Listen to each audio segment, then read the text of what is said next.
So, everybody, today I have the privilege and honor of chatting with the Queen, Kate Ceberano, who will be honoring us with her presence at the National Folk Festival. Just before I start, I wanted to say that I'm coming to you from Gubbi Gubbi country on the Sunshine Coast, and I wanted to pay my deep respects to the elders past, present, and emerging. And where are you coming from, Kate? We're in the Wurundjeri down in Victoria. Oh, nice. Yeah, that's right. So we're here, and I too, I would like to pay my respects as well to past and emerging, and also Torres Strait. I think we've got some Torres Strait Island people probably joining us as well. Yeah. I've got to know quite a few of them, and I've been learning so much about the Torres Strait Islanders. There's so much I actually didn't realise. Well, first of all, I didn't realise that they were such a community unto themselves, not at all like any of their neighbours. Not at all, like completely sacrosanct to themselves and their own precinct. But there you go. That's what I discovered. And, because according to Scott Morrison, there's no history of slavery in Australia, but I think the Torres Strait Islanders would have a very different opinion of that. There was a whole thing in North Queensland, which has sort of been called blackbirding, where they'd bring the workers over from the island to Mackay and Townsville. And so there was, sadly, slavery very much alive and well in my state anyway. But the amazing thing is the voices. Torres Strait men, they have these incredible voices, and they're so high. They have like these big boys, and then they open their voice, and it's just the sweetest, really like that Polynesian Maori thing where this sweet sound comes out of this big, tough body. Oh, that's something I'm very familiar with because my dad's from Kauai, which is in Hawaii. And similarly, of all the men, most of the men actually sing. Obviously, there are many women who sing as well, but it's a tradition, and I think it was part of the culture with that falsetto to sort of sit around with the slack key guitar.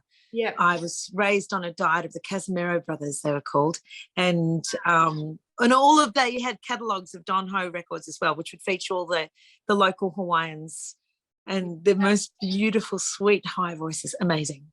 I remember that. Just makes me think of Malachi. Remember that movie? Malachi. That was an amazing film, and you were like this sort of Polynesian princess. It's been a while since I watched it, but I remember. No, that's right. It was a very historical film, actually, and many great actors were attached to it. Sam Neill and Chris Christopherson, who I adore. Love Chris Christopherson. And there was David Wenham. He was the priest, wasn't he? He was. Yep. There were I guess all brought together lovingly and curated by Paul Cox. And actually I got introduced to Paul via Paul Grabowski. So there was a great community that were involved. But the film itself was an important one because we talk about slavery, but we also, the subjugated of those who've had their country taken away. The Hawaiians went into a very deep and dark despair, and they got very ill because a lot of the illnesses that would come travelling in on with all the seafarers and all the migrants, things that wouldn't ordinarily have hurt us because we were immune, but it caused them great despair. And then eventually it ended up being leprosy, which to this day they don't really understand what creates or causes leprosy. In fact, it's not as though they've got a germ or it's turned into something, but I think in India they say it is the illness of the subjugated, and I understand that. Wow. It's kind of sad. So we went to where they were. We were the first Westerners to ever be invited to be in this community to film, because they were filming about Molokai and also their own private retribution, which was to discover that they could be spiritual people. And I played Lili Okalani, who was the last reigning queen of Hawaii. Wow, man, I loved that film. I remember. Did Paul do the music actually? I believe so. Yeah, I'm pretty certain he did. Yeah, he did. I mean, I find it very hard to watch. I find racial discrimination on any level actually very difficult to watch. So whether it was To Kill a Mockingbird or it was and even the inaugural events marking the life and death of Martin Luther King. Yeah. I can't watch Gandhi. I mean, I know and read all the stories. I just can't physically watch it without falling into just the most abject misery. So I'll have to get more involved with civil rights events, because clearly I'm just too wounded. I can't cope. Yeah. Well, that's because you are a heart person, because you make music from the heart and you're an artist. And so you can't sort of cut off, you know, your emotions. I'm the same. I find it hard to watch the news, let alone. Yeah, I know. Me too. Yeah, you're right. Yeah, it's I think you're right. I mean, have you ever seen actually the opening? Often at cinemas, they'll have this little black and white clip where you see kids watching movies in the 1920s and 30s, and like they'll be shrieking in horror and wrapping their knees in just like abject misery, watching a cat running after a mouse or something. Yeah. And it's almost as if we've become immune to that empath in us all. Yeah. By just way too much. Well, information, but also very, very clever and artful, realistic filmmaking, which actually puts you in the place where murder's happening, where rape is happening, or where any of this is happening. It's too real. It's just like, oh, okay, go. Now, especially once I had children too. That I know, yes. That's your whole thing. And so it's interesting you mentioned Paul, because that's the first time I saw you play was at the Athenaeum Theatre, and you were singing jazz. And I was like, what? Kate Ceberano jazz? I didn't know. And you were singing like Skylark and, you know, Stella by Starlight and all these beautiful jazz standards. And then not long after, I met you obviously at the Secret Prince gig at Bennett's Lane. Oh, when I was so pregnant. You were so pregnant. You were so pregnant. Looked like a swallowed Prince. That was like me. And then I met you like a few, I think, well, how old's Gypsy? She's 18. 18. So Dexter's 17 in a month. And so we were sort of pregnant similar times. And the next time I met you, we had dinner at that La Cucina. Yes. And you came in and, no, was it me? I was pregnant. And then you said, oh, don't mind me. I've just got to, and when you turned around, there was a line of spew down your back from where Gypsy had just been burped. That's how it works. And I was like, this woman, she's so, you know. Oh, it's just nature, isn't it? I mean, I've learned so much about myself by becoming a mother, and I know that not everyone can. I'm so glad that, I mean, you know, it's been quite a trial for many of my friends. Yeah. If it hasn't been just the way that's been able to happen for them, maybe it hasn't happened as easily. And so I sort of share my daughter with all of my friends who can't have kids. But and that can be actually quite enough sometimes. They're quite glad to give them back.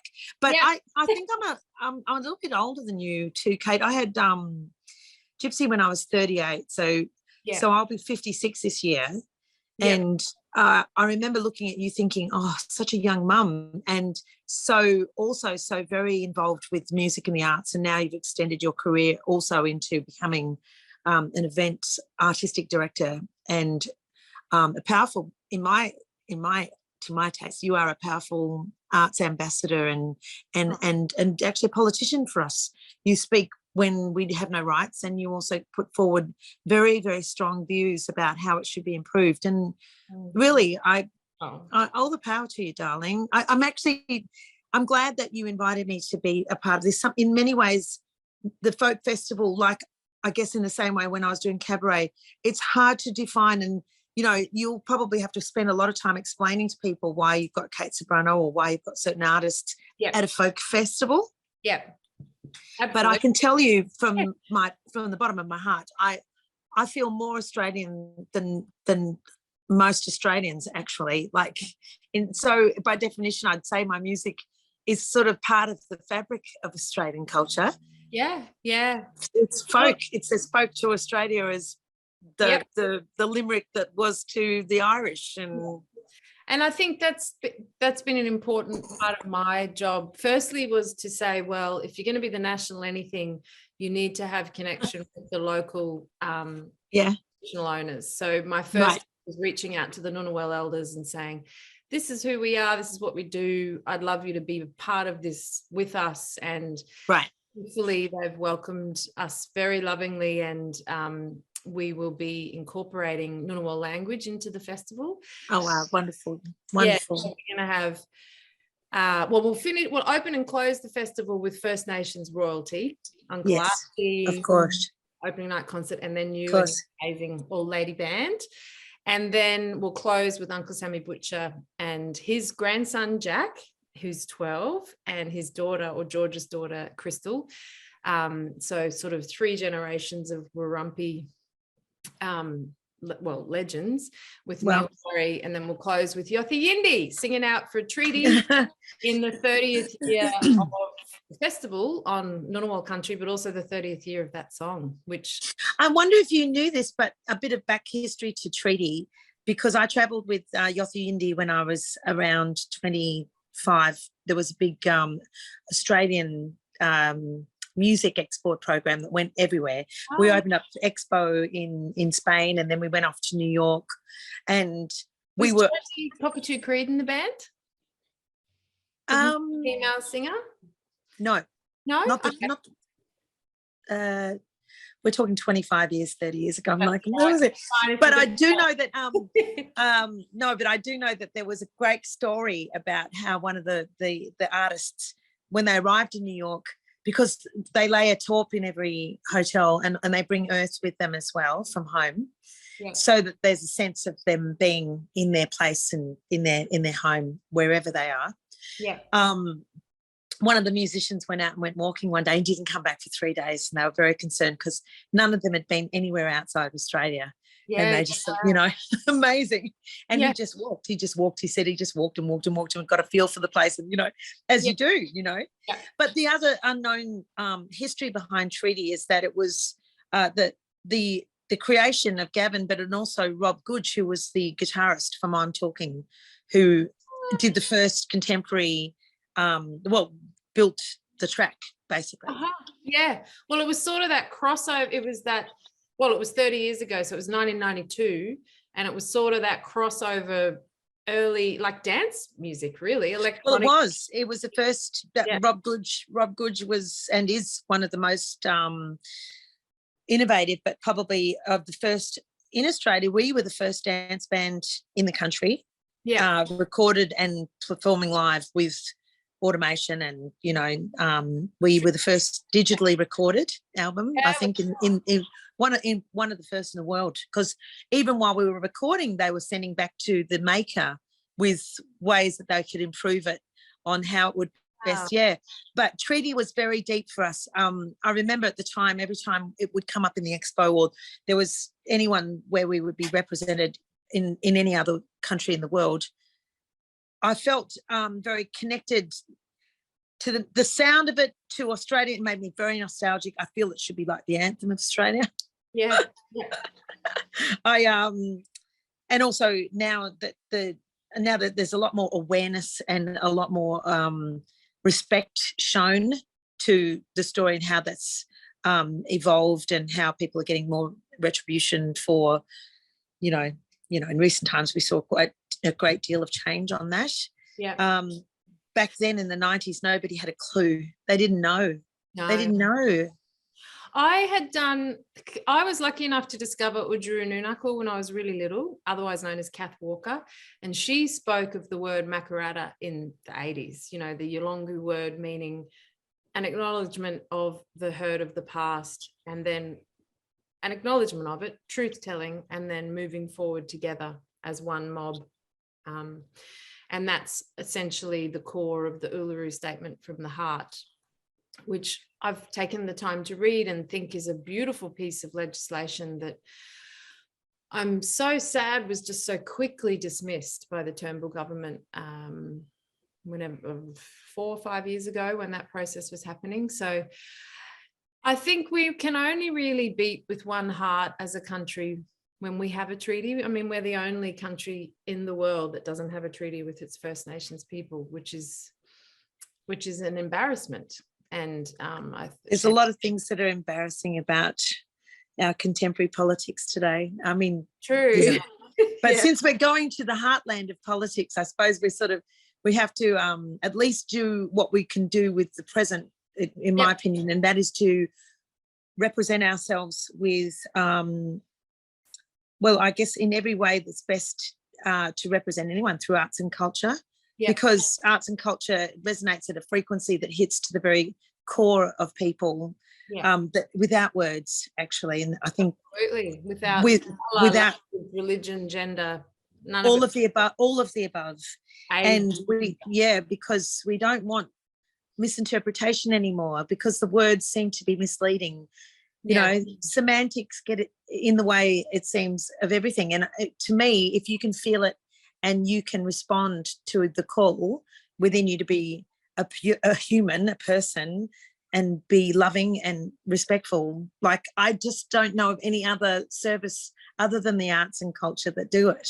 Yeah, and it's an essential service for our souls and our very essence and our reason for being here. Keeps us civilized. It keeps us civilized. Absolutely. Without it, that what's happening, I think anyway, is that when people behave without being civilized humans, they're not considering the consequences long term on the way that the world will end up. And for you and I, of course, with children, all I want is for her to feel safe about moving forward into the future. Yeah. It's been a very tricky time to be a parent, particularly the last 2 years of young adults that we, you know, my boys are 15 and 17 and Gypsy's 18. There's so much for them to worry about, but they are incredibly resilient. So I'm excited for the future. You know, do you know, I see the thing I see most commonly at the moment is how loyal they are to each other as a group. Kids. True. I'm really, really seeing that. Yeah. You know, when I grew up, we'd jump out of the guns, and it was all about, like, you know, I've got to release myself from suburbia. I've got to make my mark and leave my legacy, and do all these things that are just going to kind of take away all of the stain of my miseducation, meaning me. Yeah. My misapplication, my not knowing how to, you know, study music or be able to concentrate in class or do any of these things. I'm sure they would have, you know, they would have had me named very, very young, but for many things. But with the kids today, they're like, no, I'm here. I've got your back. I'm going to be looking after you. I'm shaped, obviously, as the artist I am today by the community and the culture with which I was raised. But my music, you know, I wouldn't necessarily classify it as folk until I looked it up in the dictionary the other day. Yeah. And in a way, I'm sort of probably kind of preemptively striking against any criticism that I might have if someone thinks Pash is not quite folk enough. And I just thought I'd better just have a bit of a chat with you about that. Yeah. Well, I mean, when I was thinking about great artists that I admire, you're always at the, you know, top of my list. But also as such, because the festival has had a pretty strong Anglo-Celtic focus, which of course is an important part of our folk, but is nowhere near the complete definition of the Australia of today, because we are a wonderful multicultural experiment gone really well. And in fact, I think about 35% of us are not born here. And, you know, a large portion of that is our Asian and Indian families who live here now. And of course, Melbourne, which has a massive Greek community and Italian community. And then thinking about you and being the way that you looked when I was growing up was very sort of, wow, you know, exotic, I guess, if I had to look for a word when I was a little girl.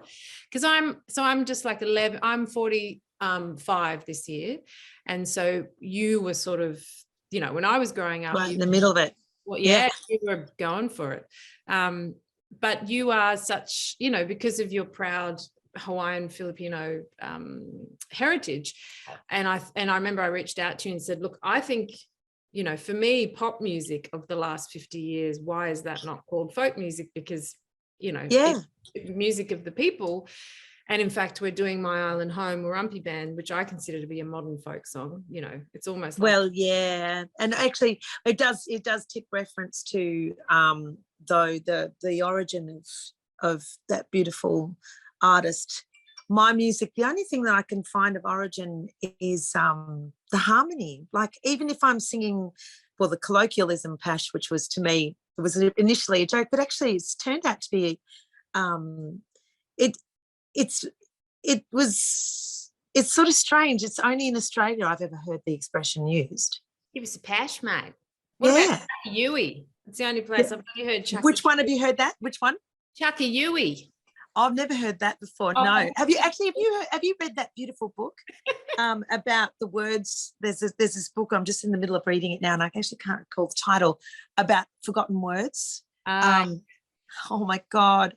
Well, I do think that, you know, you could argue that if pop music or whatever, it doesn't have that kind of what people would traditionally consider to be folk, but woven within every note within the sound of my voice, spoken or sung, I hear the Filipino Hawaiian contribution, because that's what I was listening to in utero. That's what I was listening to as a small infant.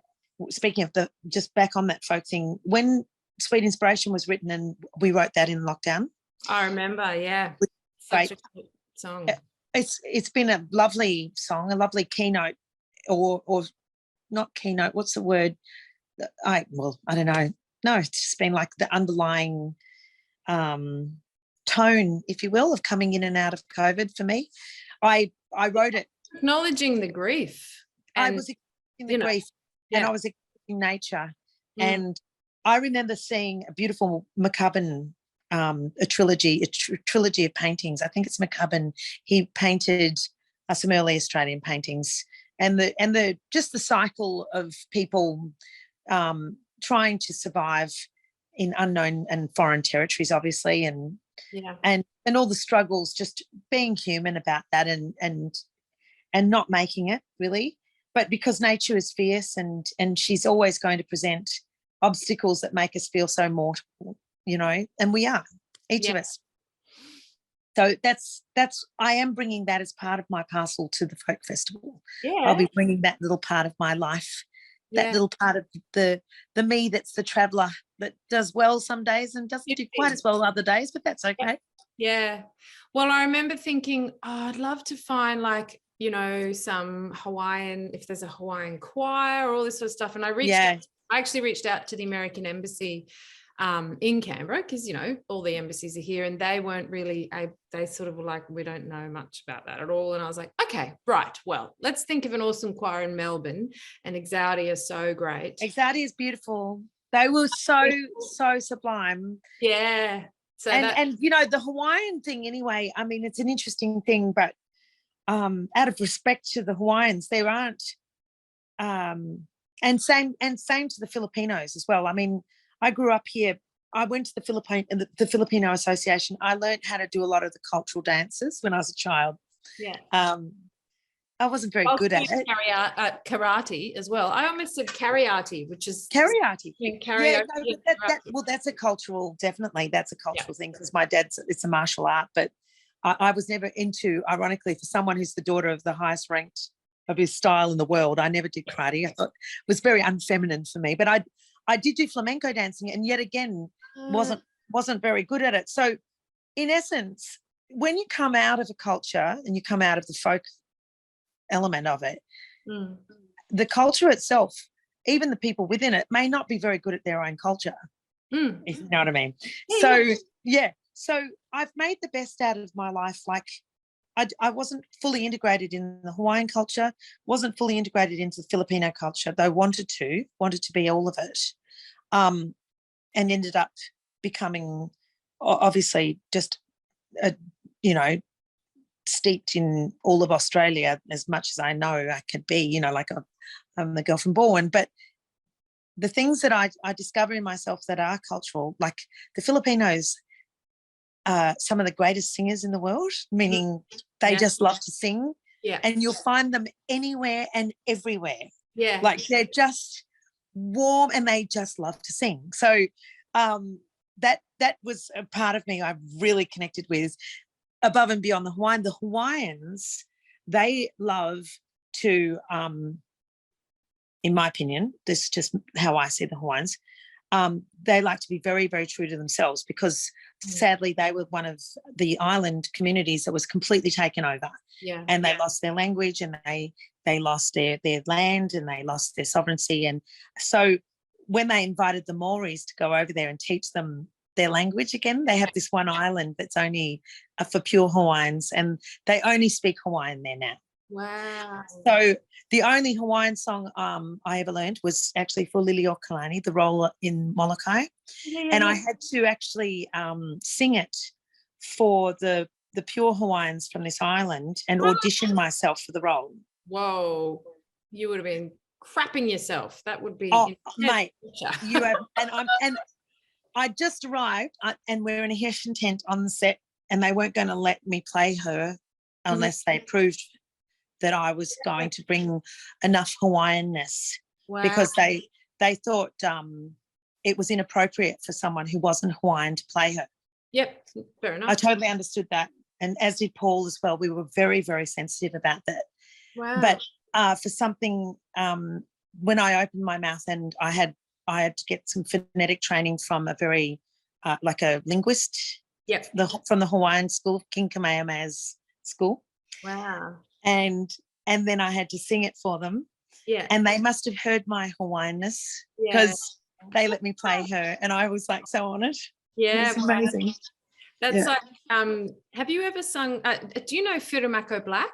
She's a Maori jazz singer. No, but what a name. She's the best. Love her name. Whirimako, so it's Whirimako, Whirimako Black. Whirimako Black. Full moku, very strong, super deadly, beautiful woman, but then of course soft and cuddly, and so we did a with the language thing, because we did a song called Blue Smoke, which was the first #1 single in New Zealand, written by wow, Kate, that's amazing. Blue Smoke was by you wrote that with her? No, it was it was written by Pixie Williams in the 30s, and it was a huge deal. So it's a folk sort of jazz song, and I sang it in English and she sang it in Maori. And when we got the audio back, it was with Karen Shout, the classical guitarist, and Karen wouldn't mind me sharing this story. She said, something's gone wrong. The timing's like, it must have recorded at a different speed, like 44.1 or 48 or whatever the thing is. And I went in and I listened to it, and I went, no, that's just her time. Her time is so deep that where we think one is, she's just going to stretch it back. And it's so heavy. It's so amazing.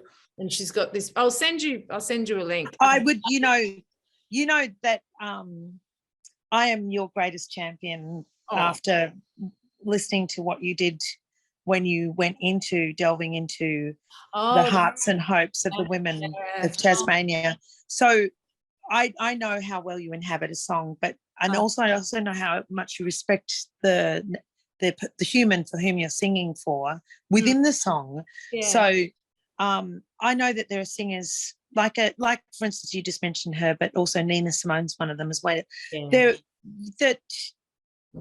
They are the song. Yeah. And everyone else pays attention and succumbs to them in the end.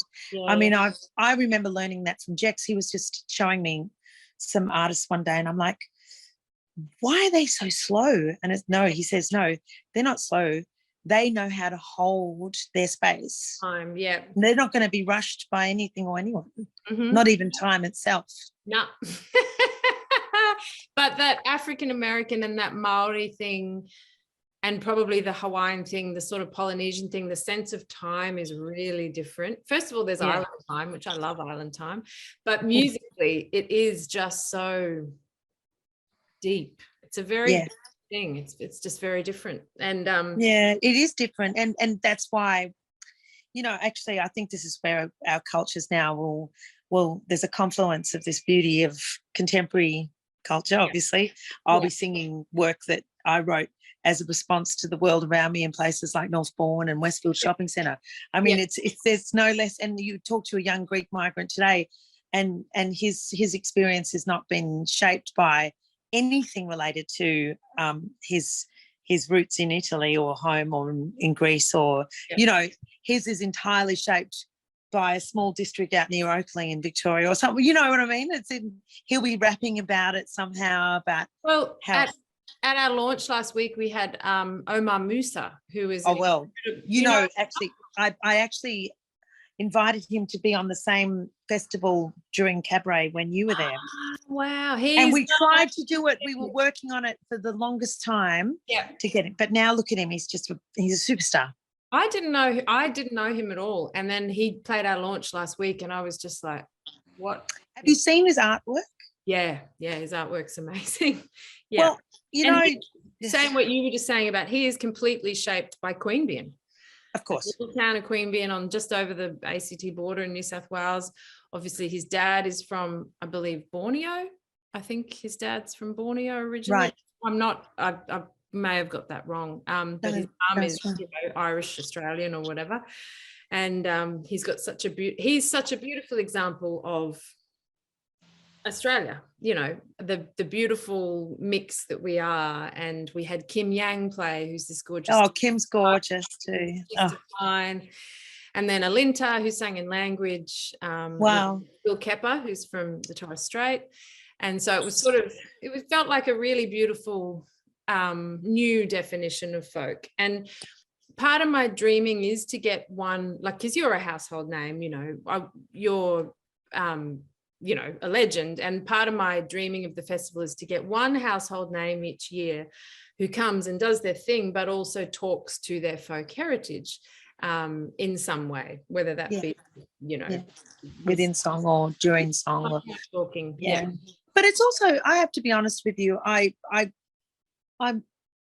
there is such a thing as the just the colour of my skin. I think I represent all the myriad of colours within me. And that's appropriate in a sense too. I mean, obviously we all look at the way we look because of where we're from, but my great-great-grandfather's Swedish, for instance. Wow. And so, you look more like my other side of my family. We are. My great-great-great, I think, grandfather was Chinese. He came out in the Gulf. Wow. Amazing. There you go. Yep. And so in a way, it's hard to tell. And so in a way that I think folk, when we distill it, we're just going to have to be what we resonate, how we resonate. The Hawaiians, they signed off on me and gave me permission because of a certain something they couldn't name. Yes. And they think that comes under the classification of mana. Yeah. And in a way, I think what you're doing here, and you always do this, is you're creating a new definition of folk. And it will be a definition to serve us going forward now and all the people we bring with us. Yeah. It's beautiful. And still honouring the traditional because, Of course, always. It started, always. Well, the other thing is it started in 1967. It's 55 years old. So that's a lot of IP that people love, and this is a totally community-owned, community-run festival. It's beautiful. And that's extraordinary that it's lasted that long based on, pro bono board members and thousands of volunteers that give their time and energy for free every year. So, I'm very honoured to be there. Yeah. I will bring as much of my mana as I can manifest. Yeah, bring it on. Any mana. And you're going to have an all-female band, is that right? Because I think you've got bar one, my keyboard player. Yeah. And I remember one time, he smells so good. He's Italian and he always wears beautiful scent. And but it's Loz Benson on drums, is it? It's Loz Benson on drums. So I always tell him, I say, he wears more perfume than me. And it's Kathleen Halloran on guitar. Yeah. And Lucy Clifford on bass. She's just recently returned from New York, and Paul Ceccanelli on the keys. And me, and we've only just freshly got together, so we're all bringing each of our own sounds to each other and getting to work that. It's something marvelous. I'm really loving it. Completely I'd booked Loz to do her own spot at the festival. Yes, and she's busy that weekend because you're running around doing lots of things, which is so good. It's so good that we're getting back to what we're You know, Have you heard her voice is absolutely awesome. she's So amazing. maybe actually, do you know which we should do one day just for shit stir? Yeah. Maybe Linda Ronstadt, Dolly Parton, and Emmylou Yes, Harris. please. Yes. Okay, so the three of us doing that album. Come on. Yeah, yes, please. Well, another thing about the folk festival they have is this thing called the Infinite Song Competition. And so they pick an artist each year and you have heats every day and then someone wins it and they play at the closing concert. Oh, wow. So this year's artist, I was like, well, I'm going to pick one of the best songwriters of all time. Of course. Yes, of course. Dolly. So yeah. That will be done by all sorts of artists every day in the Infinite Song Comp. I can't wait. I'm going to have a go. My favorite is Here You Come Again. Oh, that's beautiful. Looking like somebody never loved you. Oh, well, I must say, when I did the album Sweet Inspiration, I put on it in that, well, I was planning to do it before lockdown, and then lockdown came and the whole thing seemed ridiculous. So I was like, what is this? This is just me indulging my interest. But actually, in truth, everything within the album has a certain emotional impact on me. And Dolly Parton's version of I Will Always Love You has always been superior to me and above every other version. Yeah. And everyone can argue, you know, Whitney's is the best or whatever. But actually, no. When she sings it, in fact, I might pull that one out. Okay, I'll add that into the set and we'll bring that as and you can put my pocket Dolly wisdom everywhere. It's great nuggets like writing's just as natural to me as getting up and cooking breakfast. And well, she's so prolific. She writes thousands of songs every month. I call myself the Dolly Llama because people are always asking my advice. Oh, that's great.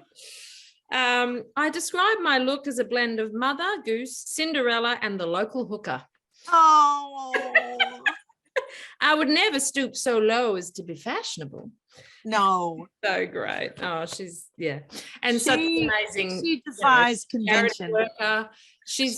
She's been donating so much to, COVID research and vaccine stuff in America. And she's a remarkable human. She's a good girl. As are you. Amazing woman. All right, my darling. Well, look, I'll end up and I'll see you at your festival, which is going to be our festival and everyone's festival by the end of it, because you have given, I know how you work.